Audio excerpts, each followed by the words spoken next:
Friends, ಇವತ್ತು ಪೊಟ್ಯಾಟೋಯಿಂದ ಒಂದು ಒಳ್ಳೆ ಸೈಡ್ ಡಿಶ್ ಆಗಿರುವಂತಹ ಪೊಟ್ಯಾಟೊ ಬಾಲ್ಸ್ ಮಾಡೋದು ಹೇಗೆ ಅನ್ನೋದನ್ನು ನೋಡೋಣ. ಮಕ್ಕಳಿಗಂತೂ ತುಂಬ ಇಷ್ಟ ಆಗುತ್ತೆ. ಓಕೆನಾ?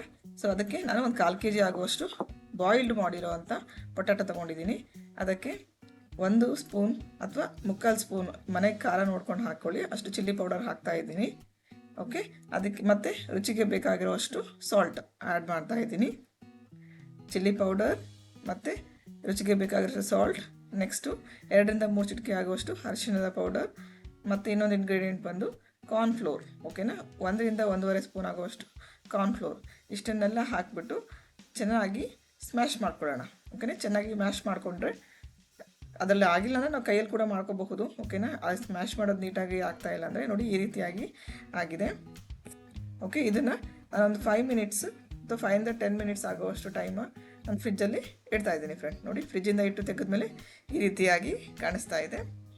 ಓಕೆ, ಸೊ ನೆಕ್ಸ್ಟ್ ಏನು ಮಾಡ್ತಾಯಿದ್ದೀನಿ ಅಂದರೆ, ನಾನು ಕೈಗೆಲ್ಲ ಪಾಮ್ಗೆ ಒಂದು ಕುಕ್ಕಿಂಗ್ ಆಯಿಲ್ನ ಅಪ್ಲೈ ಮಾಡ್ಕೊತಾ ಇದ್ದೀನಿ. ಕುಕ್ಕಿಂಗ್ ಆಯಿಲ್ನ ಅಪ್ಲೈ ಮಾಡ್ಕೊಳ್ಳೋದು ಏನಕ್ಕೆ ಅಂತ ಹೇಳಿದ್ರೆ, ನಾವೇನು ಸ್ಟಫ್ ಮಾಡಿರ್ತೀವಲ್ಲ ಅದು ಇನ್ ಕೇಸ್ ಕೈಗೆ ಅಂಟೋ ಹಾಗಿದ್ರೆ ಅದು ಈ ಥರ ಉಂಡೆ ಮಾಡುವಾಗ ಅಂಟಲ್ಲ ಅನ್ನೋದಕ್ಕೋಸ್ಕರ. ನೋಡಿ, ಆಯಿಲ್ ಹಾಕ್ಕೊಂಡಿರೋದಕ್ಕೆ ಕೈಗೆಲ್ಲ. ಸೊ ಇದೆಲ್ಲ ಉಂಡೆ ಮಾಡುವಾಗ, ಬಾಲ್ಸ್ ಮಾಡುವಾಗ ಕೈಗೆ ಅದೆಲ್ಲ ಅದು ಸ್ಟಿಕ್ಕಿ ಆಗಿಲ್ಲ. ಓಕೆನಾ? ಸೊ ಈ ರೀತಿಯಾಗಿ ಕೈಗೆ ಆಯಿಲ್ ಹಚ್ಕೊಂಡು ಈ ರೀತಿಯಾಗಿ ಬಾಲ್ಸ್ನೆಲ್ಲ ಮಾಡ್ಕೊಂಡು ಇಟ್ಕೊಂಡಿದ್ದೀನಿ ಫ್ರೆಂಡ್. ಓಕೆನಾ? ಸೊ ಇನ್ನೊಂದು ಕಡೆ ಇನ್ನು ನಾವು ಆಯಿಲ್ ಕಾಯಲಿಕ್ಕೆ ಮೊದಲೇ ಇಟ್ಟಿದ್ನಲ್ಲ, ಈಗ ಆಯಿಲ್ ಕಾದಿದೆ, ಕುಕ್ಕಿಂಗ್ ಆಯಿಲ್ ಕಾದಿದೆ. ಸೊ ಅದಕ್ಕೆ ನಾನು ಈಗ ಮಾಡಿರೋವಂಥ ಪೊಟ್ಯಾಟೊ ಬಾಲ್ಸ್ನ ಹಾಕ್ತಾಯಿದ್ದೀನಿ. ಈ ಪೊಟ್ಯಾಟೊ ಬಾಲ್ಸ್ ಹಾಕಿದ್ಮೇಲೆ ಸ್ವಲ್ಪ ಒಂದು 5-10 ಸೆಕೆಂಡ್ಸ್ ನಾವೇನು ಅದು ಟಚ್ ಮಾಡಬಾರ್ದು, ಯಾಕಂದರೆ ಅದು ಇದಾಗಿರ್ತಾರೆ, ಸ್ಮೂತಾಗಿರುತ್ತಲ್ಲ, ಬಿಟ್ಕೊಂಡ್ಬಿಡತ್ತೆ. ನೋಡಿ ಫ್ರೆಂಡ್ಸ್, ಈ ರೀತಿಯಾಗಿ ಪೊಟ್ಯಾಟೊ ಬಾಲ್ಸ್ ಆದಮೇಲೆ ಹೊರಗಡೆ ತೆಗೆದ್ಮೇಲೆ ಈ ರೀತಿಯಾಗಿ ಕಾಣಿಸ್ತಾ ಇದೆ. ನೋಡಿ ಎಷ್ಟು ರೌಂಡಾಗಿ, ಎಷ್ಟು ಬಾಲಿ ಥರ ಚೆನ್ನಾಗಿದೆ ಅಲ್ವಾ? ಸೊ ಮಕ್ಕಳಿಗಂತೂ ತುಂಬ ಇಷ್ಟ ಆಗುತ್ತೆ ಫ್ರೆಂಡ್. ಓಕೆನಾ?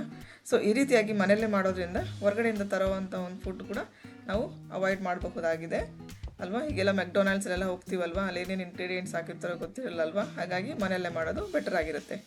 ನೋಡಿ, ಬುಜ್ಜು ಕೊಟ್ಟೆ, ಬುಜ್ಜು ತಿಂದ್ಬಿಟ್ಟು ಮಮ್ಮಿ ಸೂಪರ್ ಆಗಿದೆ ಅಂತ ಕೂಡ ಹೇಳಿದ್ಲು ಅವಳು. ಸೊ ಫ್ರೆಂಡ್ಸ್, ನೀವು ಕೂಡ ಮನೆಯಲ್ಲಿ ತಯಾರು ಮಾಡಿ ನನಗೆ ಫೀಡ್ಬ್ಯಾಕ್ನ ಹೇಳಿ friend. Thank you for watching Vibhara's Cooking. Thank you.